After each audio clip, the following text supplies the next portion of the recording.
السلام عليكم ورحمة الله. إن شاء الله هنتكلم عن موضوع مهم وهو بيخص بعض الناس في ليلة رأس السنة. إيه هو الموضوع دوت؟ هو الخمور والكحوليات. طب إحنا ليه بنتكلم في الفترة دي؟ للأسف في بعض الناس بتقبل على شرب الخمور والكحوليات في ليلة رأس السنة واحتفالات عيد الميلاد. هي دي النقطة أو المشكلة. طيب بداية كده، هي الخمور حاجة كويسة ولا حاجة سيئة؟ لا، هي حاجة سيئة وأبعد ما يكون عن الحاجة الحسنة. هي سيئة وسيئة جدا كمان على المدى الطويل وعلى المدى القريب، في الاتنين في الحالتين، وهنشرح وهنوضح ايه السبب. طيب ايه اللي في الكحول بيخليها سيئة، بيخليها تعمل مشكلة؟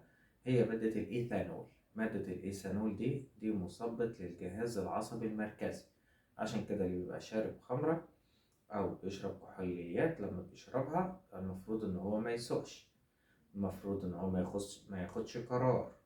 ليه؟ لأن هو في خمول جامد بيبقى على الدماغ بسبب مادة الإيثانول ديت. هو كمان الموضوع بيأثر معاه في مسألة الاتزان.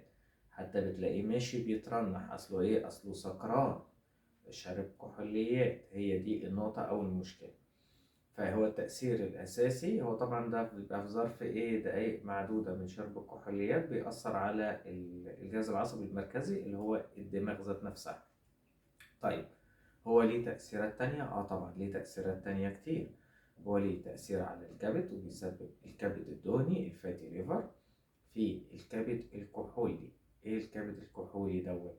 ده مرض بيسبب تدمير خلايا الكبد، وممكن الموضوع كمان يوصل لتليف الكبد اللي هو تدمير لا يمكن إصلاحه بعد كده. الكبد بيتحول لليفة، زي الليفة كده اللي بتستحمى بيها بالظبط. ده تليف الكبد. طب بالنسبة للدماغ، الكحول اللي بيوصل للدماغ في فترة قصيرة بيأثر طبعا على التوازن وعلى سرعة رد الفعل، وكذلك تشوش الرؤية. عشان كده قلنا ما ناخدش قرار أو ما نسوقش عربيات أو أي حاجة وإحنا بعد الشر يعني شاربين الخمور، لأن ده بيؤدي لحوادث كتير. وده أصلا حاجة بيعاقب عليها القانون، السير أو القيادة تحت تأثير الكحوليات. ده مشكلة في حد ذاتها. ناهيك طبعا ان هو الاستمرار على الكحوليات لفترات طويلة بيؤدي لانكماش حجم المخ بيصغر بسبب الخمور، بالإضافة لاضطرابات النوم وفقدان كمان جزء من الذاكرة، وفي ناس بتوصل معاها بقى للاكتئاب الحاد. دي برضو أحد المشاكل. احنا كده شفنا التأثير على الكبد وشفنا التأثير على الأعصاب أو الجهاز العصبي المركزي اللي هو المخ أو الدماغ. ليه تأثيرات تانية؟ ليه تأثيرات سيئة على القلب والأوعية الدموية كمان. طبعا القلب بيعمل إيه؟ بيرفع ضغط الدم وبيضعف عضلة القلب، وأحد المسببات الرئيسية في الارتجاف الأذيني. دي مشكلة برضو كبيرة، وليها تأثير برضو لبعض الناس اللي بيحصل لهم السكتة الدماغية. طيب في أضرار طبعا؟ طبعا في أضرار تانية. هو على الجهاز الهضمي وخصوصا على البنكرياس. البنكرياس طبعا هو بيفرز العصارة الهاضمة للأكل عشان نقدر إن احنا نهضم الأكل ونقدر بعد كده نمتص منه الغذاء. فهو بيأثر على البنكرياس وبيخلي قابلية مرض السكري تبقى عالية، لأن تأثيره قوي على البنكرياس.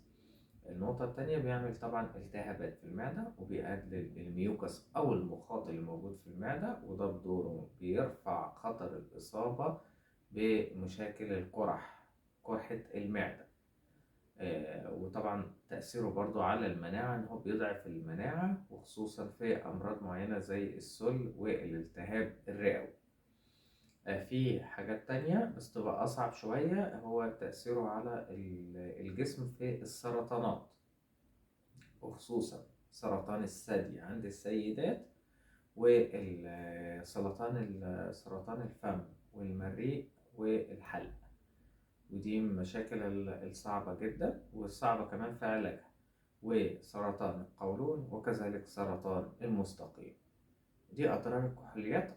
دي أضرار الكحوليات اللي معروفة لينا، لأن طبعا وما أوتيتم من العلم إلا قليل. اللي احنا بنعرفه ده القليل اللي احنا شفناه من الكحوليات، واللي الأبحاث والدراسات الطبية أثبتته. طيب احنا دلوقتي المطلوب مننا ان احنا نشرب كحوليات؟ لا. افرح بأي حاجة تانية، لكن شرب الكحوليات لا، لأن انت بتضر نفسك وبتضر جسمك.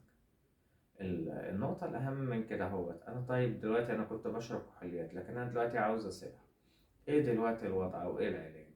هتقدر يعني لما بسيب الكحوليات جسمي هيبقى صحي وهيروح منه السرطان وهيروح منه التهابات المعدة اللي موجودة عندي والاكتئاب وما إلى ذلك؟ لا، هو الموضوع تدريج. بس الحجامة هتوفر لك بديل ممتاز جدا جدا جدا وسريع المفعول، لكن معاه لازم يكون التزامك ان انت بترجعش تاني للكحوليات. طب الحجامة هتعمل ايه؟ الحجامة هتنقي الجسم طبعا، هتعمل ريفرش كبير جدا للأعصاب، وخصوصا كمان لو اتعملت على الدماغ ونقطة منتصف الدماغ فوق، بالإضافة إن هي تعمل على الظهر كله بالكامل عشان تنشط البنكرياس وترجعه في حالته، وترجع له الكم الكافي من العصارة الهاضمة عشان الأكل يتهضم بطريقة سليمة وما يأذيش المعدة والقولون والمستقيم. النقطة التانية هتخفض الدهون اللي بتبقى موجودة في الجسم، لأن هو الكحوليات برضو بتأثر على الكبد وبتخليه فاتي ليفر أو كبد دهني، فما بيقومش بعمله بطريقة سليمة. هتخفض الدهون في الدم، هتخفض كمان الدهون اللي موجودة على الكبد. الكوليسترول طبعا، الدهون الثلاثية، ال LDL الدهون الضارة. هتنشط هتخفض طبعا ده لما الدم بيخرج ده بيخفض الضغط الدم، وبيريح طبعا القلب، والشوائب طبعا اللي بتبقى موجودة كلها في الدم جزء كبير منها بيخرج، فبتريح جدا الأوعية الدموية، بتقلل فرص الإصابة بالسكتة الدماغية. طب أعملها مرة واحدة؟ لا، الأفضل استمر عليها مرة واحدة كويس بس انت كل ما تستمر عليها كل ما هيكون طبعا افضل وهيكون صحي ليك، وخصوصا ان في بعض الحاجات ما تتحلش بجلسة واحدة بس. طيب انا ينفع اعمل حجامة ومعاها اشرب كحوليات مادام بنقي وبنضف؟ خلاص مفيش مشكلة. اقول لك لا، دي غلطة كبيرة. الحجامة كويسة وهتنقي وهتنضف، بس ايه انت دلوقتي لو شربت كحوليات وسقت عربية وعملت حادثة، الحجامة هتلحقك ازاي؟ هي دي بقى النقطة او المشكلة.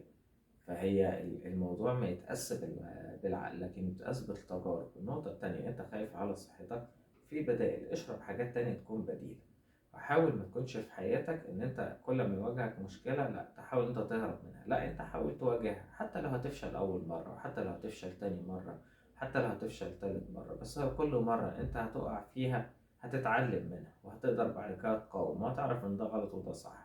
يعني توماس إديسون لما جرب المصباح الكهربائي وفشل كتير بتاع ما يقرب من 1000 مرة، قال لك أنا عرفت 1000 مرة غلط ممكن إن هي تخلي التيار الكهربي ما يمشيش واللمبة ما تنورش. مش قال لك لا ده أنا فشلت 1000 مرة، لا ده أنا اتعلمت 1000 طريقة ما تخليش التيار الكهربي يشتغل. اتعلمت، لأن المحاولة بتعلم. وبرضه لو في أي سؤال أو أي استفسار سيبه لنا في التعليقات وإحنا نجاوب عليه. ودمتم بصحة وعافية، والسلام عليكم ورحمة الله وبركاته.